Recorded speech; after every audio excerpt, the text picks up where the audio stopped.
How do you defy one of the most oppressive and terrifying regimes without a weapon or even a pair of shoes? Let me introduce you to the women of Ravensbrück, the largest women's-only concentration camp in the Third Reich. I'm Stacy Fitzgerald, producer and director of the documentary Saving the Rabbits of Ravensbrück. This is the story of one of the most extraordinary rescues in Nazi concentration camp history, but it is much more than that. This is the story of how Catholic, Protestant, and Jewish women from over 20 different nations found a way to come together despite death, disease, and machine guns to defy the Nazis, armed only with their intellect, their courage, and their compassion.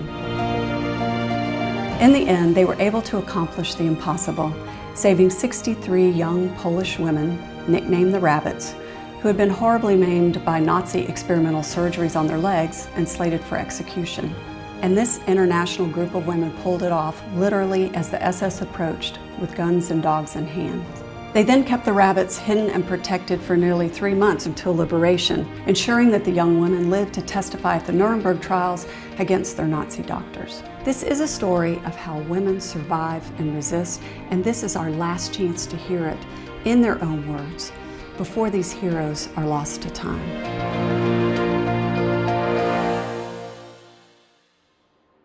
My own journey with this story started over 20 years ago in the isolated hills of northwest Alabama.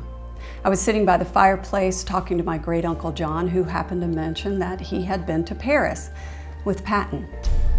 We all gathered around thinking finally we were going to hear about Omaha Beach, the Battle of the Hedgerows, the Battle of the Bulge, and instead he began to tell us the story about how he helped liberate a women's concentration camp.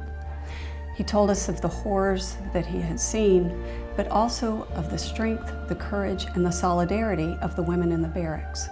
But he was afraid that their story would be lost, that these women would be forgotten, or worse yet, people would say it didn't happen. He turned to me and asked that I speak up, that I tell what my great uncle saw with his own 2 eyes.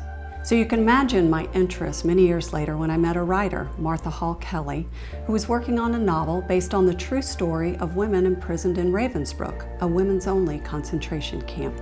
The story of the Rabbits and their improbable rescue has now been immortalized in her instant New York Times bestseller, Lilac Girls. As it turns out, many of the women that my great uncle helped liberate very likely started their journey at Ravensbrück. This is their story.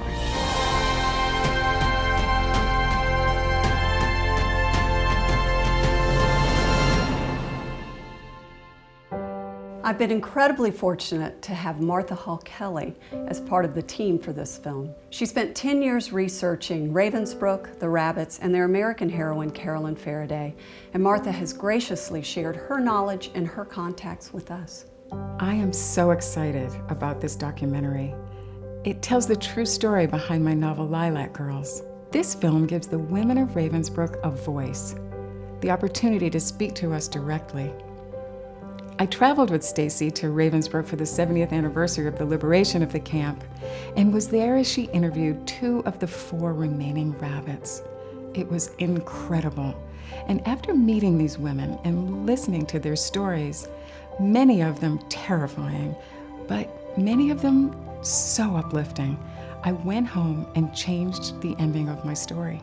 It was a reminder of how important their stories are, so many of them lost for decades. So please join our mission and meet the amazing women who inspired my novel, Lilac Girls. We're raising the money needed to travel to Europe and interview these women of the Polish and French resistance who lived this story. We'll be interviewing Wanda Potowska, a Polish national heroine and rabbit, as well as Anise Postel-Venet, one of the women in the French resistance who helped the rabbits not only in the camp, but after the war. We'll also be interviewing subject matter experts, including Nicholas Waxman, who wrote the critically acclaimed KL, A History of the Nazi Concentration Camps. But we won't be able to tell the story without your tax-deductible donations. Any amount is worthwhile. But if you aren't able to contribute financially, please consider sending it out on social media to friends or even organizations that you may know who might be interested in this documentary. Lastly, I think it's important that we understand that we here in the U.S. are also very much a part of this story. From our World War II veterans to Carolyn Faraday and the American public who brought the rabbits to America for treatment and reconstructive surgeries after the war, America did what they could when they could. There was also a secret organization in the camp that helped the rabbits as well as other people, and their mission was based on the oath that they had taken as Girl Guides, known here in America as the Girl Scouts. They took the same oath that our Scouts do today and lived by it. Our World War II veterans, like my great-uncle and the women of Ravensbrück, are passing the baton to our generation, warning us, inspiring us, empowering us. There has never been a time in modern history when we've needed to hear their message more. So join our team and help us tell the story from the hearts, minds, and memories of the courageous women of the resistance from the not too distant past. Hear how they were able to overcome religious, cultural, and political differences to defy the Nazis again and again and again without a weapon or even a pair of shoes. As we've learned from researching these women, this is our story, our struggle, and our strength as well.